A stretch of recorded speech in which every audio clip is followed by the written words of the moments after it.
The Human Validation Process Model is a type of family systems therapy and was developed by Virginia Satir. This model naturally has a sharp focus on family communication and interaction, as well as seeing the progress made from attending counseling sessions. Within the video, you will see the therapist equip the family with I statements to improve communication in both counseling sessions and at home.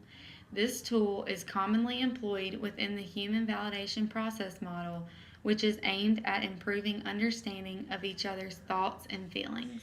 The 4 communication stances that Satir notes individuals relate to in times of stress are blaming, placating, super reasonable, and irrelevant.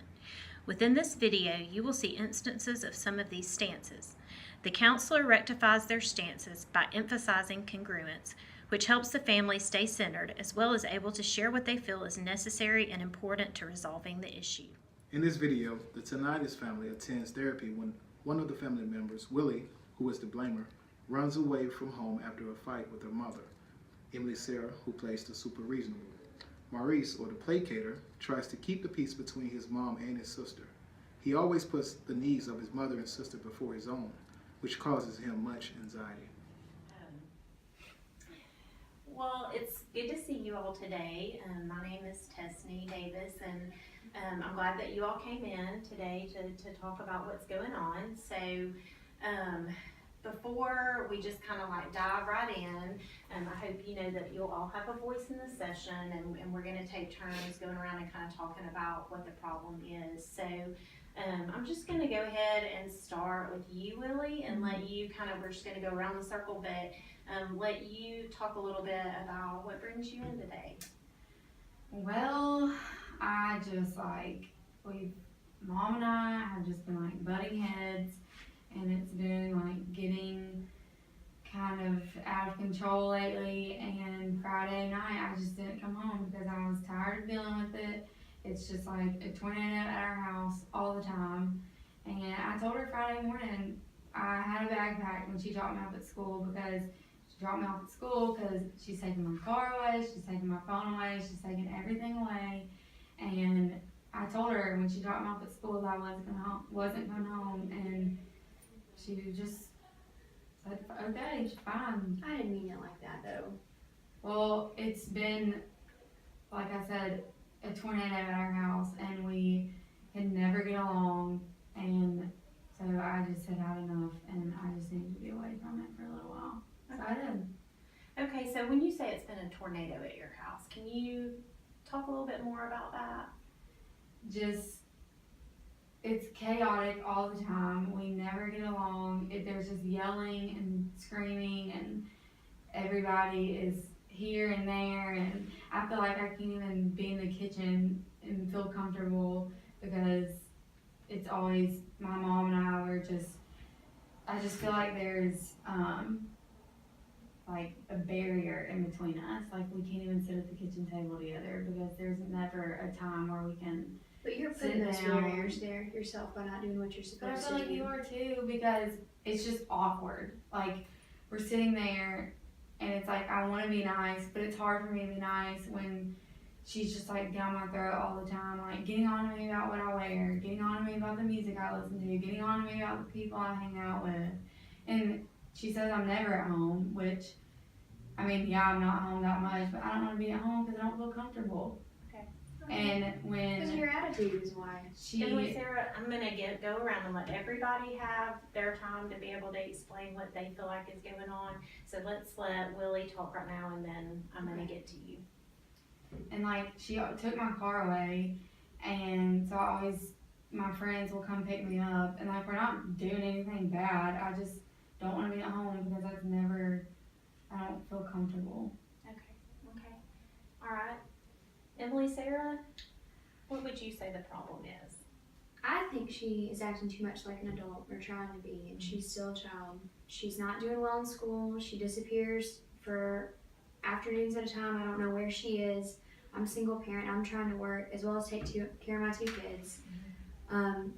She's missing her shifts at work, and I get calls and hear on the voicemail that she didn't show up to work today, and I worry about that. And then I ask her where she's been, and she comes at me with this attitude, it's none of your business. It's none of your business. You you don't care anyway. And I do care because I'm worried about her, and she also needs to be doing the things she needs to do in order to have fun, and she's not fulfilling her end of the bargain right now. Okay. What about you, Maurice? How do you feel about things at home? I just feel like I'm in the middle. They're always fighting every day about something. So I just try to do everything I'm supposed to do, right? Just try to make sure I do all my work, going to school, I play sports and all that. So but they're always fighting, as you can see. Okay. So I'm hearing you say that you feel like you're in the middle Yes. and that there's not a lot of peace. No. Okay. No. Okay. There's never peace. Never in the house. Okay. So we all agree that there's not a lot of peace in the house. That's one thing that we agree on, right? Yeah. Okay. So, is that something that you all feel like you want? Is some peace in the house? Yes. Yes. Okay. So we've got one thing that we all agree on. We want some peace. So let's talk a little bit about communication. Okay, because I'm hearing all of you talk about what you feel like the problem is. And I think that it would be helpful because I'm hearing some blaming, you do this and you do that, and the reason it's the way it is because of you. And if we could reframe that maybe and use some I statements and say, rather than you do this wrong, you do that wrong, look each other in the eye, use eye contact and say, I feel this way whenever this happens. So let's practice doing that a little bit and see how that goes, because it's something that I want you to try to implement at home too, because I think some of the things I'm hearing here sound like there's some communication issues and some things that are getting lost in the communication. So maybe if we work on that a little bit, then things can get clarification and we can understand each other a little bit better. So I want to start with you, Lily, and I want you first of all to tell your mom using the eye contact and the I statements that we talked about, how it makes you feel, how you feel about things that are problematic right now. Well, I feel uncomfortable when I come in from school or when you pick me up from school, and it's just like all of a sudden we just like argue about nothing. Like I just feel like we're just arguing to argue. So that makes me feel uncomfortable. Okay. Can I respond? Sarah, you can respond, just making sure that you use those I statements. Okay. I feel concerned that you think that it's fighting over nothing. I see your grades when they get posted online, and I see all these different grades coming home in your backpack, F's, D's, F's, and I feel concerned that you're not taking those things seriously. And when you say it's fighting over nothing, it makes me worry about, what direction you're heading in. I don't want you to go in a bad direction with your life, and I'm concerned about that. And I'm trying to get you on the right path and doing the right things and making the right choices, and I feel like every time I try to help you get that way, you get mad at me and say something ugly, and then it starts everything, the fighting. So, Willie, I hear you saying that you feel like the fights are over nothing, that your mom either picks on you or starts fights for no reason. Is that accurate?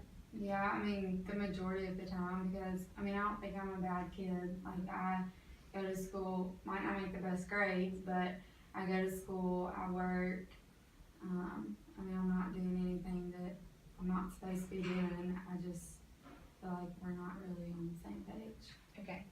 And Emily, Sarah, I hear you saying that you feel like that she's not taking grades seriously enough, she's not taking school seriously enough, that you're concerned about the grades that she's making, and that makes you feel worried and concerned for her. Yes. Okay. Okay. So, do you see, Emily, Sarah, how that she feels like maybe that's silly things? And then Willie, can you see how that your mom maybe does feel that concern for you because she feels that grades are important? Yeah. Okay. Yeah. Okay. So, can we use some more of those I statements and eye contact? Because what you guys just did was really good. It helped you to kind of see from each other's perspective a little bit more. And I want to bring Maurice in now. And Maurice, I want you to, using those same, the eye contact and the I statements, I want you to talk to your mom first about how you are feeling with the conflict, about the conflict between her and your sister. And then I want you to tell Willie as well about how you feel, about the conflict with her and your mom. All right. I feel as I have to be this perfect child because I don't want to have this relationship that you have with Willie. So I feel like I have to do everything right. They have to go to school, have to get good grades because I don't want to be arguing because also I feel like when I leave, when I go to college or something, who's going to be there between y'all two? Who's going to be there to make sure everything's all right in the house? Because y'all always fight. And I just try to make sure everything,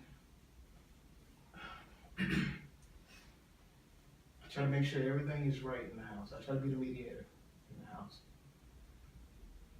between you and Willie.